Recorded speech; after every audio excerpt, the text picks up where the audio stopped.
रात की सुन्नाटे भरी खामोशी गहरी थी। दुल्हन के कमरे में चंबीली की खुशबू फैली हुई थी। 18 साल की राधा सुर्ख जोड़े में मलबूस सिर झुकाए बैठी थी। इसके दिल में एक अनजान सा सवाल बार बार अभर रहा था।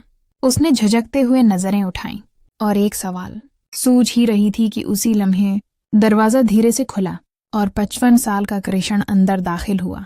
उसके चेहरे पर हल्की सी मुस्कुराहट थी और आंखों में मोहब्बत से ज्यादा गहरी समझदारी और अपनायत झलक रही थी। कृष्ण ने आहिस्तगी से कहा, राधा, मैं जानता हूं ये तुम्हारे लिए आसान नहीं है। राधा ने हचकचाते हुए उसकी तरफ देखा और उसके चेहरे पर सच्चाई की रोशनी महसूस की। कृष्ण करीब आया और नरमी से उसके पास बैठ गया। उसने राधा का हाथ अपने हाथों में थामा और बोला, हमारी दोस्ती सबसे पहले होगी, बाकी सब कुछ बाद में। उस रात दोनों ने एक दूसरे के बचपन, ख्वाबों और पसंदीदा कहानियों के बारे में घंटों बातें की। सुबह के वक्त राधा के चेहरे पर हल्की सी मुस्कुराहट और दिल में एक नया हौसला जाग उठा। उसने पहली बार खुलकर हंसते हुए कुछ कहा और कृष्ण भी उसकी हंसी देखकर हंस पड़ा। कृष्ण ने राधा को एक निहायत नाजुक सा तोहफा दिया, चांदी का कंगन। राधा ने कंगन पहनते हुए हल्की सी मुस्कुराहट के साथ कहा, ये बहुत खूबसूरत है। कृष्ण ने नरमी से जवाब दिया, खूबसूरत तो तुम्हारी कलाई है, ये तो बस उसका सिंगार है। बातों बातों में रात कब बीत गई, किसी को एहसास ही ना हुआ। सुबह कृष्ण ने खुद नाश्ता तैयार किया और राधा को पेश किया। राधा ने पहली बार महसूस किया कि उम्र सिर्फ एक अदद है। रिश्तों की असल खूबसूरती दिल की कुर्बत और एक दूसरे की परवाह में पोशीदा है।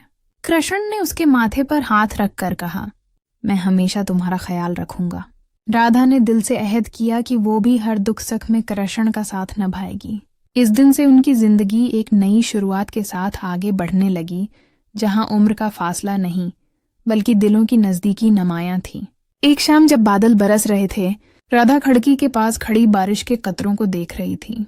कृष्ण करीब आया और बोला, बारिश का लुत्फ सहन में भीगे बगैर कहाँ। वो खुद बारिश में निकल गया और भीगने लगा जैसे उम्र की सारी बंदिशें खत्म हो गई हों। भीगते हुए कृष्ण ने राधा के चेहरे से पानी के कतरे साफ किए और राधा मुस्कुरा दी। उस रात राधा ने अपने जहन की सारी पाबंदियां तोड़ दी और अपना दिल मुकम्मल तौर पर कृष्ण के लिए खोल दिया। कृष्ण को लगा कि अब उनके दरमियान न सिर्फ रिश्ता बल्कि गहरी मोहब्बत भी परवान चढ़ चुकी है। कहानी उस सुबह मुकम्मल हुई जब दोनों वाराणसी के एक मंदिर में गए और खुदा के सामने साथ जीने मरने का वादा किया। मंदिर से लौटते हुए उन्होंने एक यतीम बच्चे को देखा जो बारिश में भीगा जा रहा था। कृष्ण ने फौरन अपना दुपट्टा बच्चे पर डाल दिया और राधा ने उसे अपनी गोद में उठा लिया।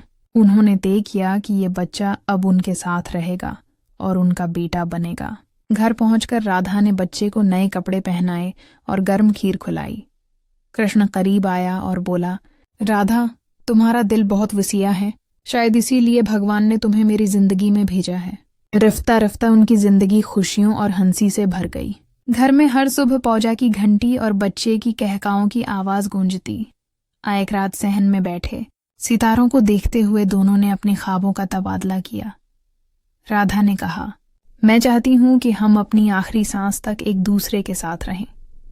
कृष्ण मुस्कुराया और बोला, अब जिंदगी भी हमें जद्दा नहीं कर सकती। एक दिन जब कृष्ण की तबीयत कुछ खराब हुई, राधा ने सारा दिन उसकी देखभाल की। उसने अपने हाथों से गर्म खिचड़ी पकाई और कृष्ण को खिलाई। कृष्ण ने कहा, शायद भगवान ने मुझे तुम्हारा सहारा दिया है ताकि मेरी अधूरी जिंदगी मुकम्मल हो सके। उस शाम राधा ने सहन में दिया जलाए और फूलों से सजावट की। यूं उनकी मोहब्बत, अपनायत और कुर्बानी ने एक नया जहां आबाद कर लिया, जहां उम्र का फर्क नहीं बल्कि दिलों की नजदीकी असल कहानी थी।